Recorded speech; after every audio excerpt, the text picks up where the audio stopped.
धन से हम तौलते हैं आदमियों को, क्योंकि प्रेम हमारे भीतर नहीं है। इसलिए धनी आ जाता है तो तुम उठ के खड़े हो जाते, गरीब आ जाता है तो तुम अपना अखबार पढ़ते रहते हो जैसे कोई आया नहीं, जैसे कोई कुत्ता बिल्ली गुजरती हो, कोई आदमी थोड़ी।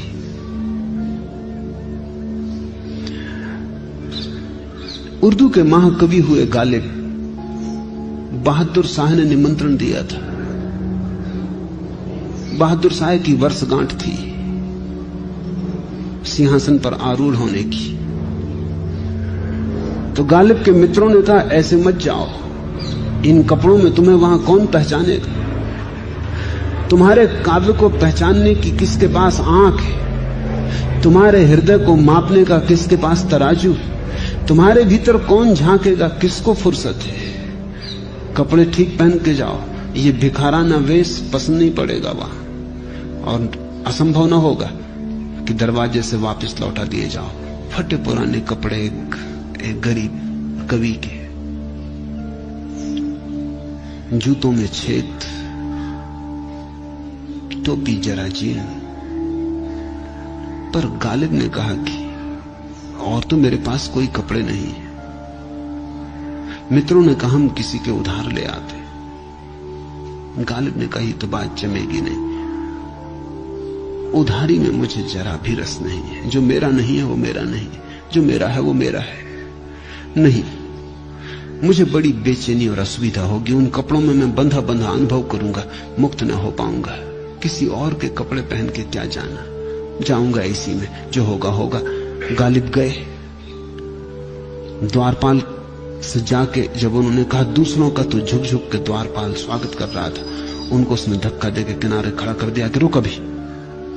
जब और लोग चले गए तब वो उस पर एकदम टूट पड़ा द्वारपाल, और कहा, अपनी सामर्थ्य को ध्यान में रखना चाहिए, ये राज दरबार है, यहां किस लिए घुसने की कोशिश कर रहा है?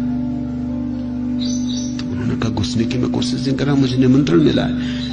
खीसे से निमंत्रण पत्र निकाल के दिखाया। द्वारपाल ने निमंत्रण पत्र कहा कि किसी का चुरा लाया होगा,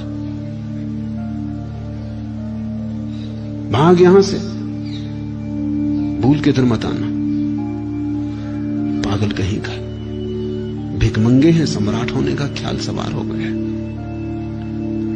गालिब उदास कर लौट आए। मित्रों ने कहा, पहले ही कहा था और हम जानते थे ये होगा। हम कपड़े ले आए। फिर गालिब ने इंकार न किया, कपड़े पहन लिए, उधार जूते, उधार टोपी, पगड़ी, सब शेरवानी। अब जब पहुंचे द्वार पर तो द्वारपाल ने झुककर नमस्कार किया। आत्माओं को तो कोई पहचानता नहीं, आवरण पहचाने जाते हैं। बड़े हैरान हुए, यही द्वारपाल अभी झिड़की देके अलग कर दिया था, मारने को उतारू हो गया था। अब उसने ये भी न पूछा कि निमंत्रण पत्र, पर वो थोड़े डरे तो थे ही, पहले अनुभव ने बड़ा दुख दे दिया था।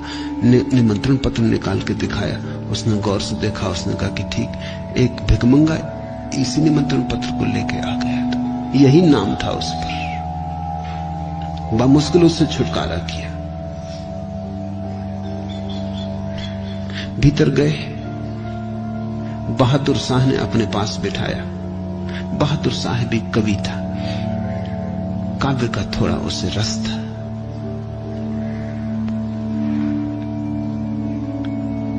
लेकिन थोड़ा चकित हुआ जब भोजन शुरू हुआ तो गालिब बगल में बैठे कुछ बेहूदी हरकत करने लगे। हरकत ये थी कि उन्होंने मिठाइयां उठाई, अपनी पगड़ी से छुलाई, कहा कि ले पगड़ी खा। मिठाइयां उठाई, अपने कोट से छुलाई और कहा कि ले कोट खा। कभी थोड़े झक्की तो होते हैं। सोचा बहादुर शाह ने होगा, ध्यान नहीं देना चाहिए। शिष्ट संस्कारी आदमी का यह लक्षण है कि दूसरा कुछ ऐसा पागलपन भी करता हो तो इस पर इंगित न करे, घाव न छुए। वो इधर उधर देखने लगा, लेकिन ये जब लंबी देर तक चलने लगा और गालिब ने भोजन किया ही नहीं और ये कपड़ों को और जूतों तक को भोजन करवाने लगे, तो फिर बहादुर शाह से न रहा गया। शिष्टाचार की भी सीमा है। उसने कहा, क्षमा करे, उचित नहीं कि दखलंदाजी दूं। उचित नहीं कि आपकी निजी आदतों में बाधा डालूं। होगा आपका कोई रिवाज होगा, कोई क्रियाकांड होगा, मुझे कुछ पता नहीं, आपका कोई धर्म होगा, मगर उत्सुकता बस मैं पूछना चाहता हूं कि आप कर क्या रहे हैं? ये कपड़े, कोट, जूता, पगड़ी, इसको भोजन करवा रहे हैं? गालिब ने कहा कि गालिब तो पहले भी आया था, उसे वापस लौटा दिया गया, वो फिर नहीं आया। अब तो कोट कपड़े आए हैं, ये भी उधार है। इन्हीं को प्रवेश मिला है